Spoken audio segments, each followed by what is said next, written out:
అతనికి పిల్లలు కనలేదు. ఆమెకు హాగరు అను ఐగుప్తురాలైన ఆసి ఉండెను. కాగా శారయి, ఇదిగో నేను పిల్లలు కనకుండా యెహోవా చేసి ఉన్నాడు, దయచేసి కాస్తో పొమ్ము. ఒకవేళ ఆమె వలన సంతానము కలగవచ్చునని అబ్రాముతో చెప్పెను. అబ్రాము శారాయి మాట వినెను. కాబట్టి అబ్రాము కనాను దేశములో 10 ఏళ్ళు కాపురమున్న తరువాత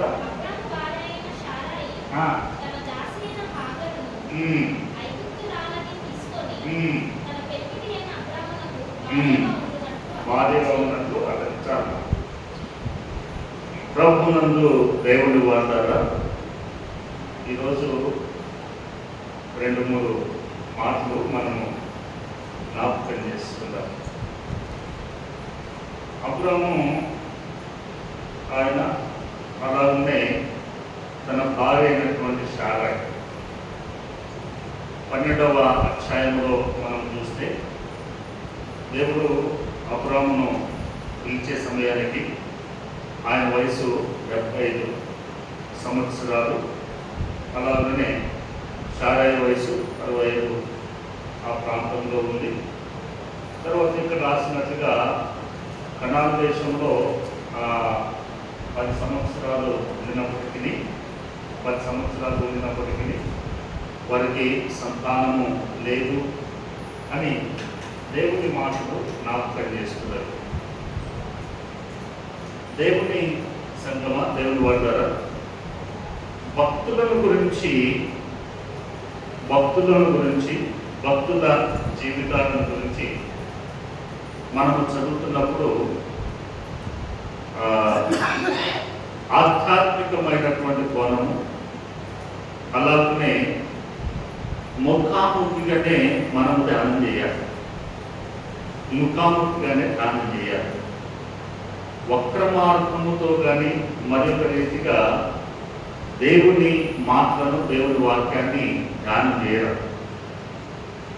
ఇక్కడ చాలా మంది సందేహాలు, లేకపోతే చాలా మంది యొక్క మాటలను మనం జ్ఞాపకం చేస్తే దేవుని మీద నిందలు వేయడము, లేకపోతే భక్తుల మీద నిందలు వేయడము, ఇది పరిపాటి. చూడండి, ఈ మొదటి వచనంలో రాయబడి ఉంది, అబ్రాము భార్య అయిన శారాయి అతనికి పిల్లలను కనలేదు అని రాయబడి. ఆమెకు హాగరు అనేటువంటి దాసు ఉంది అని చెప్పాడు. ఈరోజు ఈ హాగరు అనబడినటువంటి దాసు, హాగరు మనందరికీ తెలుసు.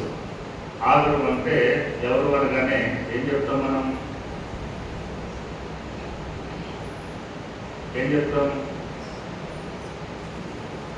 ఏదొచ్చి నా మీదకేనా, మీ మీద కదా.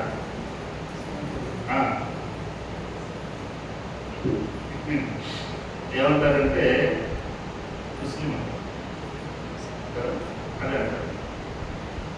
ఎందుకన్నారు అని అంటే ఇస్మాయిల్ పేరేసరికి ఆ వయసు అని చెప్పాడు. ఈమె ఐగుప్తురాలైన హాగరు రాశారు. ఐగుప్తులో ఉన్నటువంటి సంతానం ఎవరిది?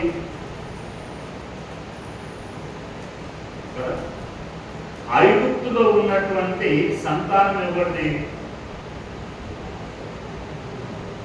ముస్లిమా? కాకపోతే ఇంకెవరిది?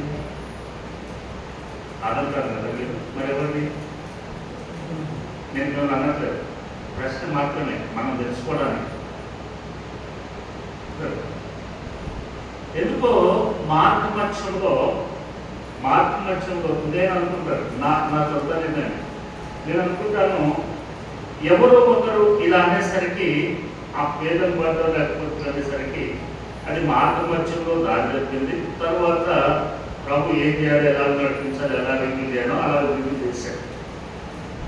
చూడండి, నేను ముందుగా దీనికి ఒక క్లారిఫై మీకు దేవుని వాక్యం నుండి మీకు జవాబు చెప్పేటువంటి ప్రయత్నం నేను చేస్తాను. ఈ జవాబు చూసిన తర్వాత ఎక్కువ ప్రశ్నలు వేసిన నేను చెప్పలేను. ఐగుప్తు యొక్క సంతానం అంతా, ఐగుప్తులో ఉన్నటువంటి సంతానం అంతా కూడా ఎవరిది అని అంటే చూడండి, గ్రంథంలోని 78వ కీర్తన 78వ కీర్తన 51వ వచనం.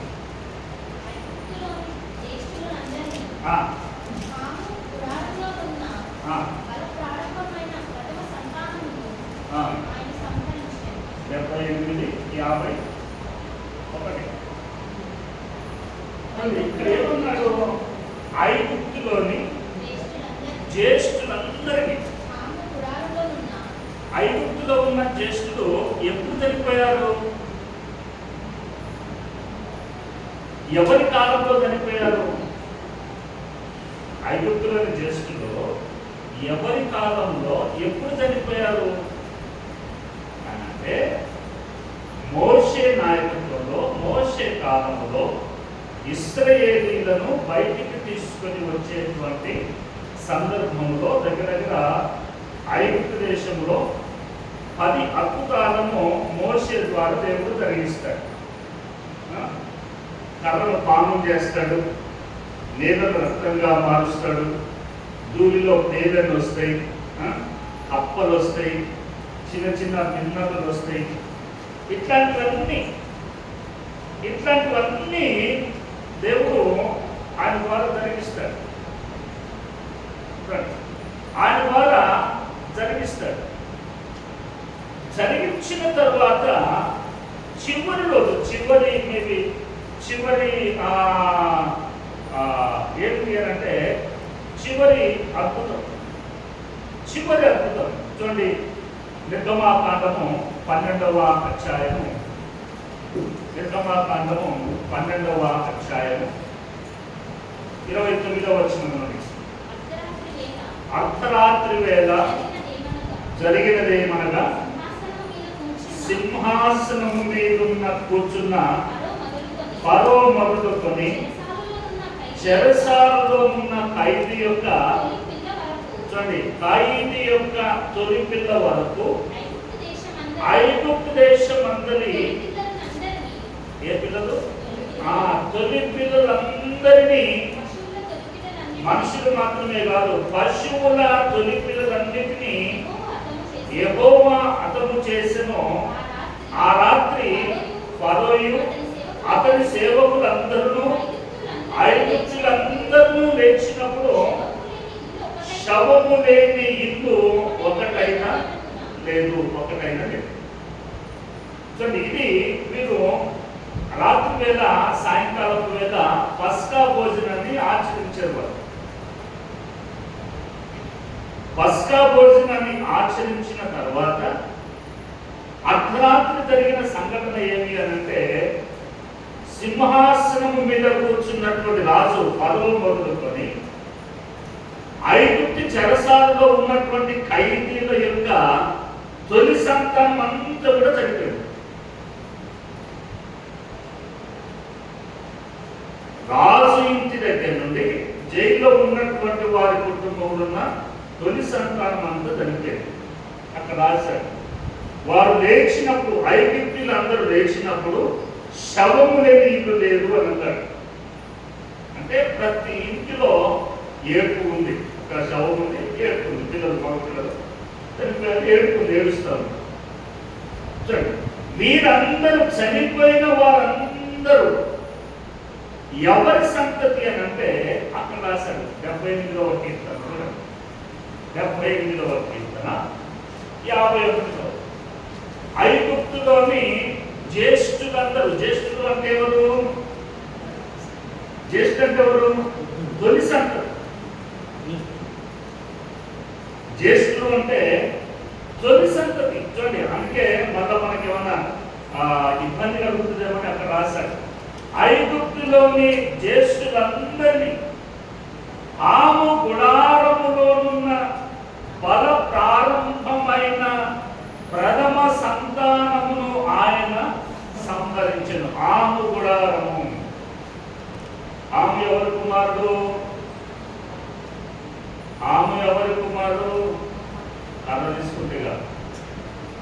ఆమె ఎవరి కుమారుడు? ఆమె ఎవరి కుమారుడు? అడుగుతాను, మండిపోతున్నాయి.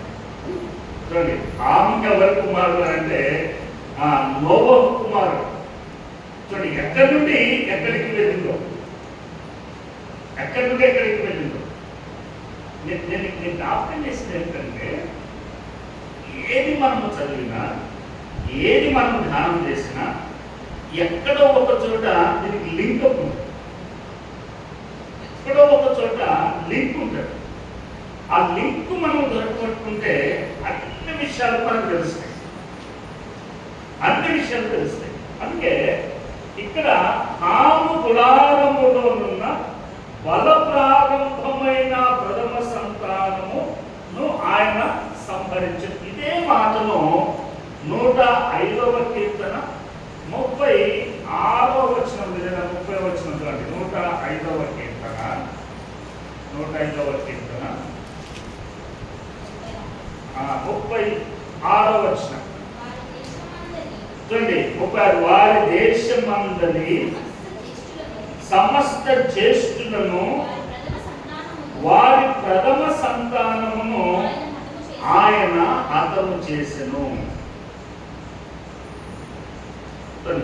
వారి ప్రథమ సంతానమును హతము చేశాను. ఇది ఇలాగా మనం ప్రశ్నలు పెడతాం. ఆమె సంతతి యొక్క ప్రథమ సంతానం అన్నది. ఆమె సంతతి యొక్క ప్రథమ సంతానం. మనం ఎవరి గురించి మనం చూస్తున్నాము ఇక్కడ అంటే ఆదము. ఆదము గురించినటువంటి విషయాలు ఎక్కువగా మనము ఇక్కడ లేవు. ఎందుకు లేవు అని అంటే, సంభాషించిన ప్రతి మాట కూడా రాయదు. మనం ఎవరైనా వరంగల్ పోయామనుకోండి, ఎక్కడికి పోయినావు, ఏం చేసినావు అని అంటే, చేసిన ప్రతిదీ మనం ఎగ్జాంపుల్ షాప్కి వెళ్తాం. ఆ షాపానికి ఏం మాట్లాడినాం, మా ఆయన మనతో ఏం మాట్లాడి, మనం ఏం చేసేది ఇవన్నీ అడుగుతామా? చెప్పాము. షాప్లోకి పోయినాం, మనం మాట్లాడినాం, ఎంత ఇచ్చిందో ఎంత తీసుకున్నాం. ఇదే కట్టే కొట్టే తెచ్చే ఎంత మాట. బైబిల్లో కూడా కొన్ని సంగతులు ఇలాగనే పొందుపరచబడ్డాయి.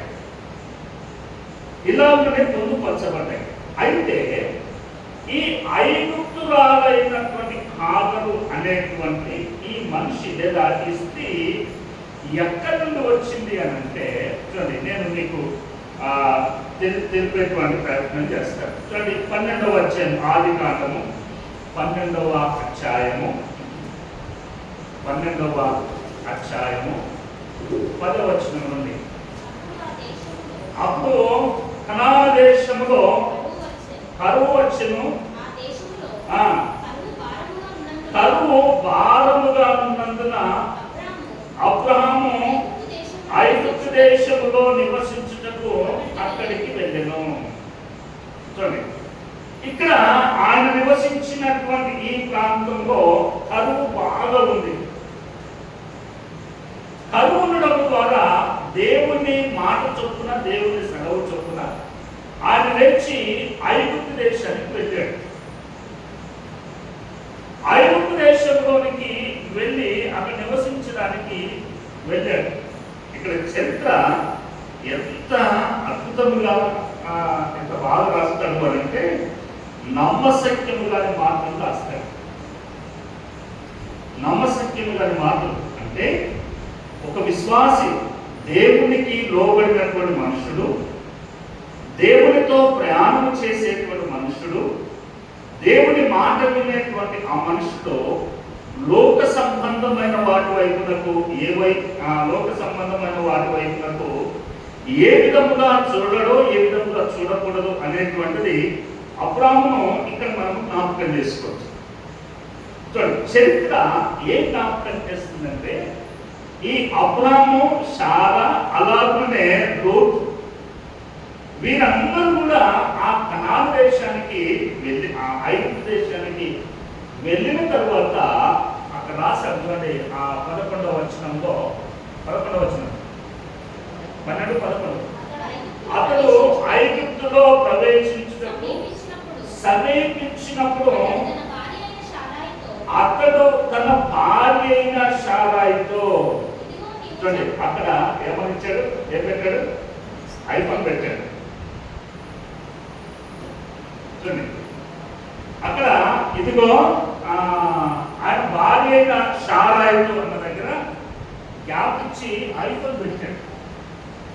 ఇదిగో ఐఫోన్ అంటే ఇది అట్లాగే ఐఫోన్ పెట్టాడు. చరిత్ర ఏం జ్ఞాపకం చేసిందంటే దేవుని మాట విన్నటువంటి అబ్రహాము, దేవుని మాటకు లోబడినటువంటి అబ్రాహాము తన భార్య అయినటువంటి శారాయి వైపు ఐగుప్తు దేశమునకు వెళ్ళేంత వరకు కూడా ఆమె వైపు చూడగలరు. అంటే అబ్రాహాము యొక్క మనస్సులో దేవుని ప్రణాళిక. దేవుడు ఆయనను ఎందుకు పిలిచాడు? రమ్ము, నేను నీకు శ్రేష్టమైనటువంటి భూమిని ఇస్తాను, నీ సంతానాన్ని ఆశీర్వదిస్తాను, నీ నామాన్ని గొప్ప చేస్తాను అనేటువంటి మాటలు చెప్పాడు. తిరిగి ఆ మాటలు ఆయన యొక్కకు వచ్చేంత వరకు కూడా అబ్రహాము శారాయి వైపు చూడగలరు. అందుకే ఈ కరువు వచ్చినప్పుడు అబ్రాహాము, శారా, అలాగే ఈ లోతు పరివారం అంతా కూడా అక్కడికి వెళ్ళిన తర్వాత ఆ బార్డర్లో వీళ్ళని ఆపుతారు, చెక్కింగ్. ఒక దేశం నుండి ఇంకో దేశానికి వెళ్ళేటప్పుడు, ప్రాంతానికి వెళ్ళేటప్పుడు వీరెవరు, వీరికి సంబంధం ఎందుకు వస్తున్నారని చెప్పి గవిని దగ్గర ఆపుతారు. ఆపే ముందు శారాయి వైపు చూశాడు.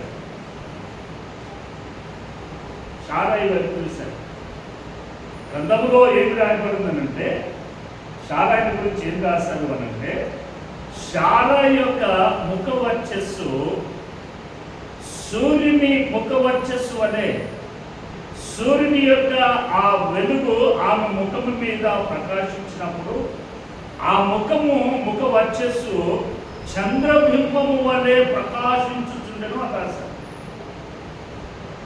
చాలా అద్భుతమైన సౌందర్య రాశి శారా. అందుకే అక్కడ అన్నాడు ఆయన, అతని భార్య అయిన శారాయితో అని జ్ఞాపించి, ఇదిగో నీవు చక్కని దాను అని నేను ఎరుగుదును అన్నాడు. అక్కడ చూశాడు. అంటే మనకు అనిపిస్తుంది, ఇదేంటి ఎన్ని సంవత్సరాల ప్రయాణంలో ఎన్ని సంవత్సరాల నుండి కూడా ఆయన అతను చూడలేదంటే చూస్తున్నాడు. కానీ ఆయన మనసులో దేవుని ప్రణాళిక. సరే, ఐగుప్తుకు వెళ్ళిన తర్వాత ఆమెను చూశాడు, ఆమె గురించి జాగ్రత్త మాటలు కొన్ని చెప్పాడు. నన్ను ఎవరు అని అడిగితే మా సోదరుడు అని చెప్పమన్నాడు. ఇదంతా అయిపోయింది. అక్కడికి వెళ్ళిన తర్వాత ఐగుప్తు ఆ సేవకుడు ఫరోకు ఈమెను గురించి చెప్పారు. ఈమెను తీసుకొని వెళ్ళి ఫరో ఇంట్లో పెట్టాడు. ఫరో ఇంట్లో పెడితే ఒక ప్రవక్త సతీమణి కనుక, భార్య కనుక ఆ రాత్రి వేళ ఫరో ఇంటి దగ్గర నుండి ఐగుప్తు దేశంలో ఉన్న వారందరికీ మరలా ఇవే శ్రమలు, ఇవే కష్టాలు. ఫరోకైతే కుష్టి తెప్పించాడు దేవుడు. కుష్టిని తీసుకొచ్చాడు. కుటుంబంలో ఉన్న వారందరూ, సైన్య సమూహం అంతటి కూడా అలాగనే చేస్తే ఏమైంది ఇలాగని అడిగితే ఎవరికి చెప్పలేదు. చివరికి దేవుని దూత వచ్చి, నీవు తీసుకొచ్చిన ఎవరిలో కాదు, ఫలాని ఆ దాసుని యొక్క భార్యను తీసుకొచ్చావు, మర్యాదగా నీవు ఎలా తీసుకొచ్చావో అలాగా అప్పగించు అని చెప్పి దేవుని దూత చెప్తే, దూత మాటలకు లోబడి తిరిగి ఆ శారాను ఆయనకు అప్పగించాడు. ఆయనకు శారాయిని అప్పగించే ముందు ఈ ఐగుప్తు రాజు అయినటువంటి ఫరో శారాను అలాగనే అబ్రహాము యొక్క విశ్వాసాన్ని, దేవుడు వారిని కాపాడినటువంటి విధానాన్ని బట్టి ఈ ఫరో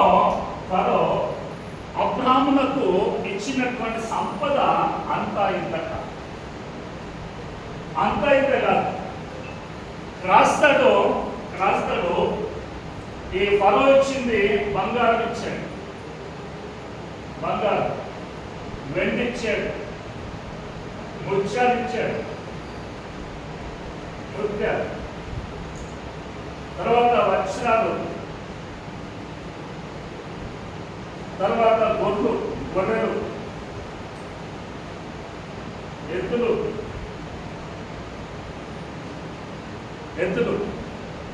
తరువాత ఆయన ఇచ్చినటువంటి బానిసలుగా అంటే పనివారిగా ఉండడానికి స్త్రీ బానిసలు, పురుష బానిసలు,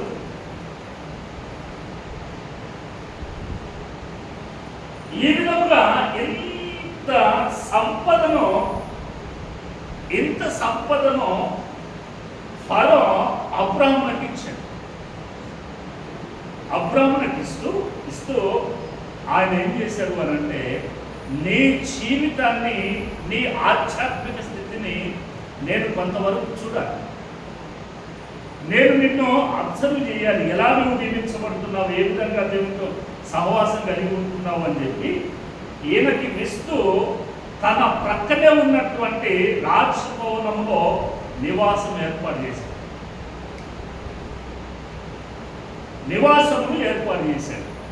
ఇది ఆయన అబ్రహాముకు ఇచ్చినటువంటి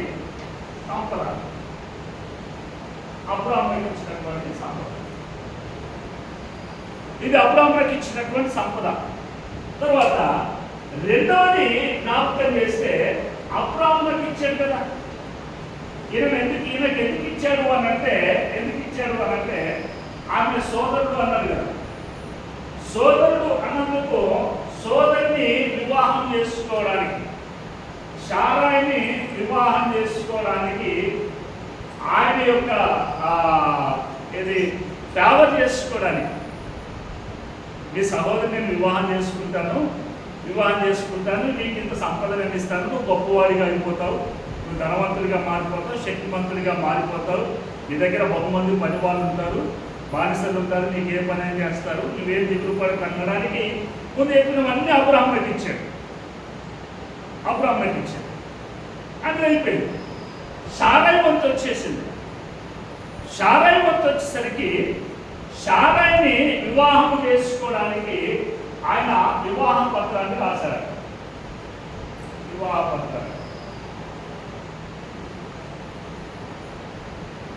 పత్రాన్ని మనం సర్టిఫికేట్ ఇస్తాం కదా, అట్లా వివాహ పత్రాన్ని రాస్తూ ఈ వివాహ పత్రంలో ఆయన పొందుపరిచినటువంటి మొదటి మాట ఏంటంటే, నేను నిన్ను వివాహం చేసుకున్నట్లయితే నీకు ఇక్కడ ఒక ప్రాంతం కావాలి,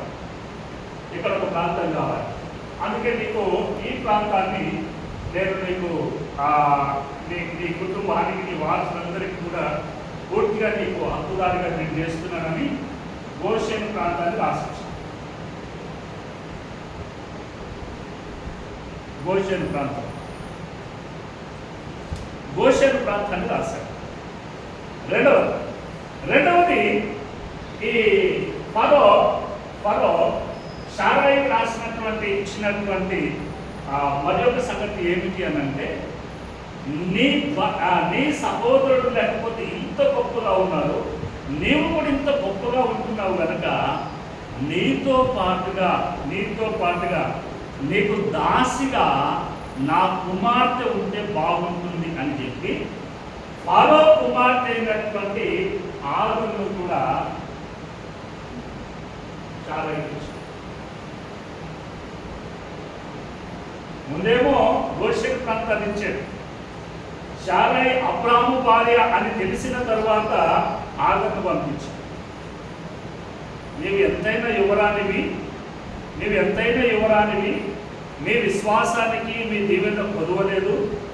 మీ దగ్గర శారాయి అనబడినటువంటి ఈ స్త్రీ దగ్గర దాసురాలిగా ఉండినప్పటికీ నా కుమార్తె బహుమందిని ఏలగలిగినటువంటి రాణిగా, రెండవ రాణిగానైనా ఉంటుంది అని చెప్పి ఆగరు అనబడినటువంటి ఫరో కుమార్తెను, ఈ ఫరో తన కుమార్తెనటువంటి ఆగరు శారాయి.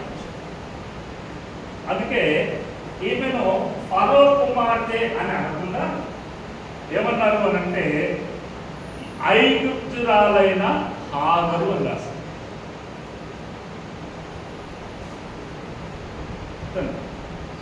ఐగుప్తురాలైన హాగరు,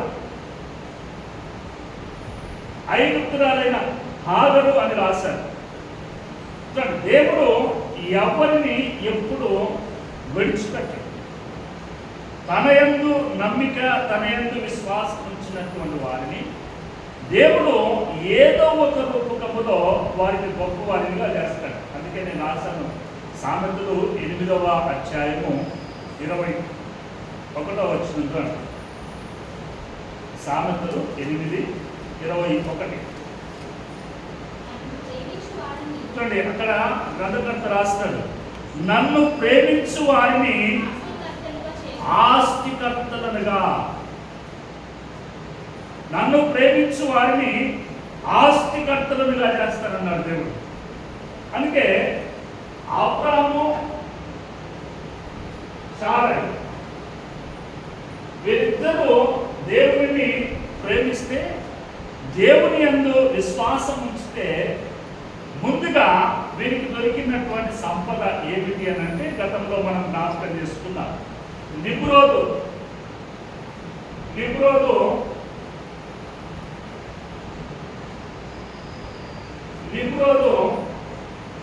అబ్రాహాముకు ఇచ్చినటువంటి దాసులు.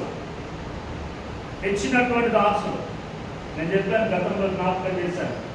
నిమ్రోదు ఇచ్చినటువంటి దాసులలో ఒకడు ఎలియాజర్.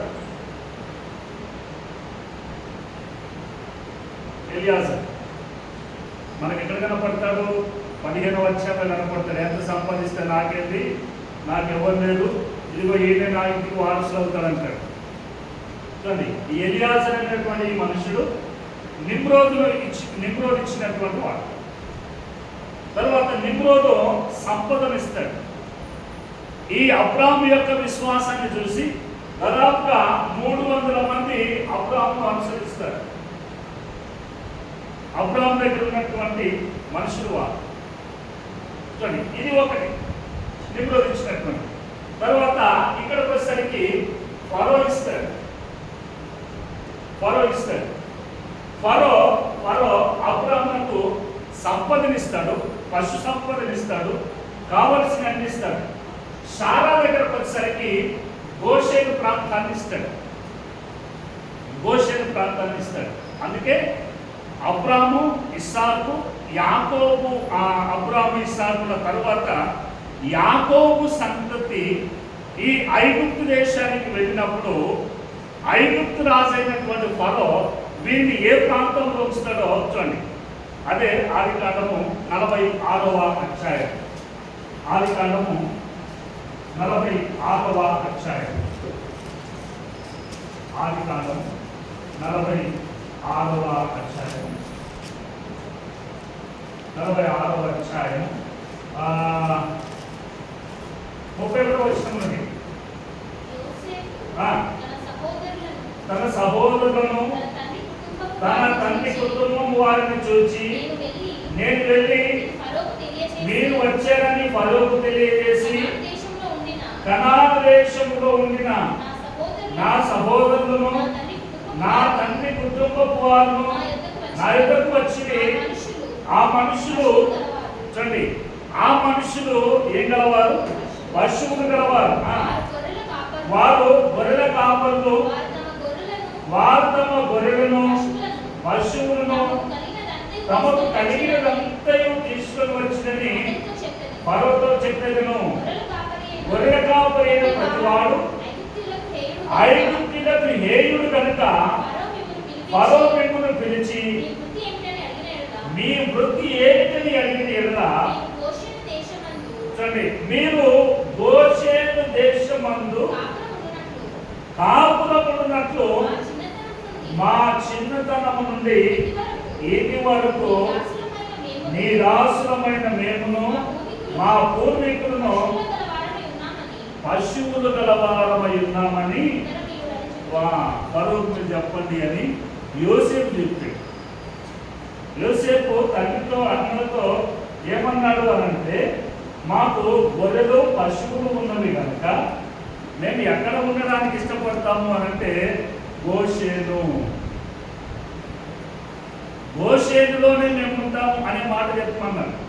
గోషేను అనేటువంటి పదం ఎందుకు వచ్చింది అనంటే, ప్రారంభంలోనే ఫరో షారాయికి గోషేను రాసిస్తాడు కదా. వారసుడు ఎక్కడికి చేరుకోవాలో అక్కడికే చేరుకుంటారు. ఎవరి సంపదలోనికి ఎవరు పోవాలో వాళ్ళే పోతారు. ఎవరికి చెందుతుందో వారికి చెందుతుంది. అందుకే యోసేపు తన అన్నలతోనూ తన తండ్రితోనూ పశు సంపద అంతా తీసుకుని అక్కడికి వచ్చినప్పుడు ఎక్కడ ఉండాలి అంటే గోషెన్లో ఉండాలి. ఇది దేవుని ప్రణాళిక. అందుకే ప్రతిది కూడా దేవుని చిత్తం ప్రకారం, దేవుని యొక్క ఉద్దేశం ప్రకారమే నడుస్తుంది. ఇక్కడ మనం జ్ఞాపకం చేసుకోవలసినటువంటి మాట ఏంటంటే, నంబర్ 1 మొదటిది ఆగరు. ఇవి ఎవరు అంటే ఫరో కుమార్తె. రెండవది ఈ అబ్రహాము సంతతి లేదా అబ్రహాము ఇంతగా వర్తిల్లడానికి కారణం ఫరో ఇచ్చినటువంటి సంపద. అందుకే 13వ అధ్యాయంలో ఆదికాండం 13వ అధ్యాయంలో మొదటినే రాస్తాడు. 13వ అధ్యాయం మొదటి వచనం చూడండి. అబ్రహాము తన కలిగిన సమస్తమును భార్యను తనతో కూడా ఉన్న లోతులు వెంటబెట్టుకొని ఐగుప్తులో నుండి దక్షిణ దేశంలోకి వెళ్ళను. అబ్రహాము వెండి బంగారము పశువులు కలిగి బహుధనవంతుడైండెను. పైన ఫరో ఇచ్చినటువంటి సంపద అంతా తీసుకొని దక్షిణం వైపు వెళ్తున్నాడు. అందుకే రాశాడు, అబ్రహాము వెండి బంగారము పశువులు కలిగి బహుధనవంతుడు. అందుకే దేవుని ప్రభువును విశ్వసించినటువంటి వారిని దేవుడు ఎప్పుడు కూడా చేయవిడు. ఏ సందర్భంలో ఎవరిని లేవనెత్తానో ఆ సందర్భంలో దేవుడు వారిని లేవనెత్తాడు. దేవుడు మరిచిపోయేవాడుగా. ఫరో అనబడినటువంటి మొదటి రాజు షారాకు గోషెను రాసిస్తే, షారా యొక్క మనవడు అనగా ఇస్సాకు కొడుకైతే, ఇస్సాకు యొక్క కుమారుడు యాకోబు ఆయన కుమారులకు గోషెను స్థలంలోకి పంపించేటువంటి ఏర్పాట్లు దేవుడు. కాబట్టి దేవుని యందు విశ్వాసం ఉంచడం అనేటువంటిది దేవుని పిల్లలుగా నేర్చుకోవాలి. రెండవది, బైబిల్ గ్రంథంలో రాయబడిన భక్తుల జీవితాలను క్షుణ్ణంగా మనము అధ్యయనం చేయగలిగితే కొన్ని సంగతులైనా మనం తెలుసుకోగలుగుతాం. దేవుని మాటలు దేవుని ప్రార్థన చేస్తున్నాం.